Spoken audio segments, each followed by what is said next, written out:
Hello everyone, my name is Anna Rowan, and today I'm going to be telling you about the background behind some very important Jewish traditions. And it's important for us to know and respect these traditions because we never know when you might be asked to participate in one of them with a friend or a family member, and you always want to be prepared.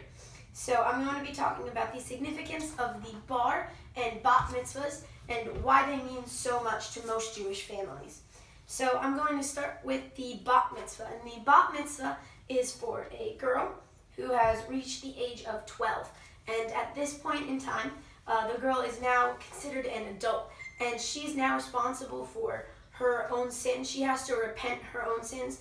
When she was considered a child, her father was the one who was repenting her sins, but now she's responsible for that. And the bar mitzvah, bat mitzvah translates to daughter of commandments. So in preparation for this, the girl must study with a rabbi for anywhere from 2 to 4 years about the Jewish religious traditions, the history of her religion, and some of the commandments that she has to follow with this. And she also has to donate money to a tzizak.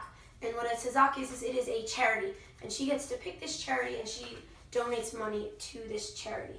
So for the girls, this ceremony, they don't usually have a ceremony. It's usually just a party. She has a party. It doesn't matter how big or small the party is. It can be a bunch of friends, or it can just be close family members.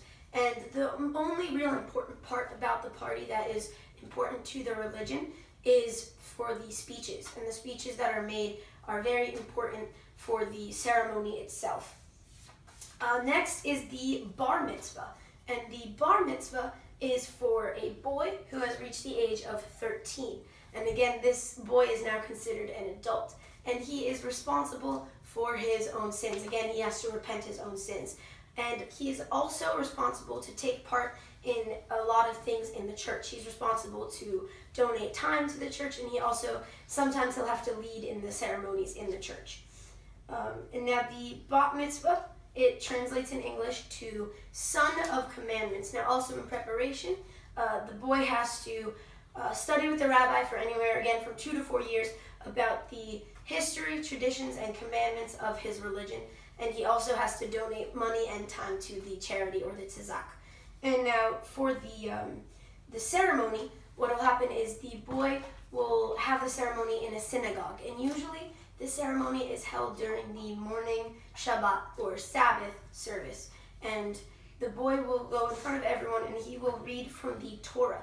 And the Torah is a scroll of the first 5 books of the Hebrew scripture. And he will read from the Torah in front of the congregation.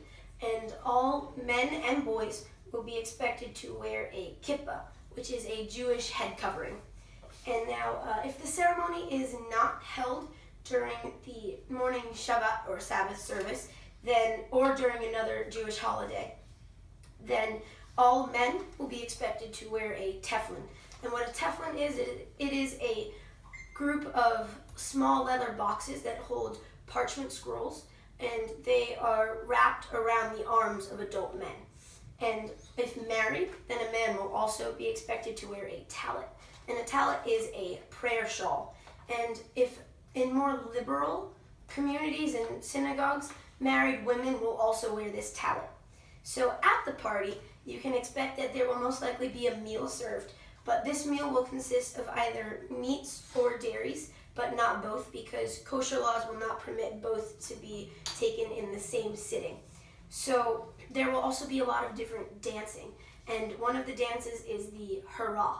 And during this dance, men and women will be dancing separately, and they'll be running around, clapping, cheering, and this is considered just a dance of pure joy and innocence.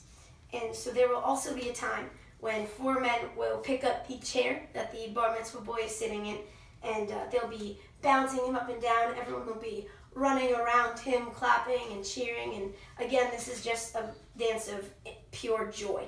And for the gifts, you can give any gift that you think is appropriate for either a 12-year-old girl or a 13-year-old boy. There's really no significance in religion for the gifts. Most people will tend to give gifts of either cash or credit or gift cards or anything like that.